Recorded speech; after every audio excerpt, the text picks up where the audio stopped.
Sa pagpapatuloy ng ating balitaan, nagpaabot naman ng pagbati si Pangulong Bongbong Marcos at iba pang world leaders kay US President-elect Donald Trump.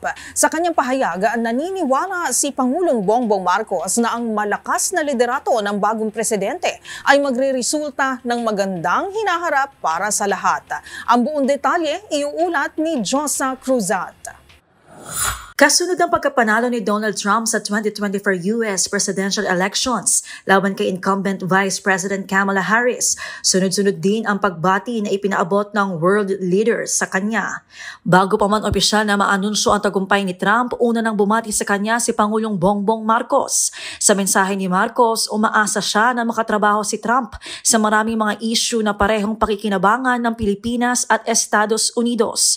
Dagdag pa ni PBBM na kilala niyang personal si President Trump, kaya alam niyang ang malakas na liderato nito ay magre-resulta ng magandang hinaharap para sa lahat. Sa mensahe naman ni Ukrainian President Volodymyr Zelensky sa kanyang X account, sinabi nito na hangad niya ang malakas na United States sa ilalim ng pamumuno ni Trump para sa pagpapatuloy ng bipartisan support mula sa US para sa Ukraine.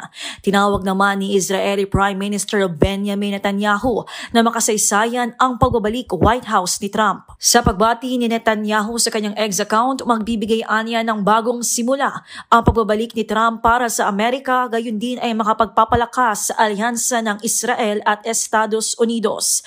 Nagpaabot din ng mensahe si Palestinian President Mahmoud Abbas para kay Trump sa kanyang X account at sinabing tiwala siya na susuportahan ng Amerika sa ilalim ng pamumuno ni Trump ang mga lehitimong adhikain ng mga Palestinian. Handa naman na makipagtulungang muli si French President Emmanuel Macron kay Trump para isulong ang kapayapaan at kaunlaran ng dalawang bansa. Umaasa rin si Thai Minister Paetongtarn Shinawatra na maisusulong ang mas pinatatag na Thailand-US alliance sa pagkakapanalong muli ni Trump sa US presidential race para anya sa kaunlaran naman sa Indo-Pacific region.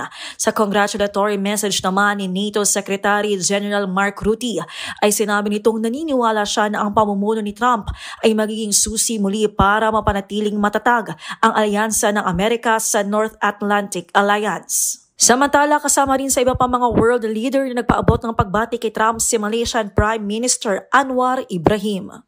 Balik White House si dating US President Donald Trump matapos mapanalo ang eleksyon ngayong taon. Nakakuha si Trump ng 277 electoral votes at nakatanggap ng 70,950,354 na kabuuang boto laban sa 66,044,715 na botong natanggap ni Harris. Para sa MBC TV Network News, ito si Josa Cruzat. Una sa Pilipinas, una sa Pilipino.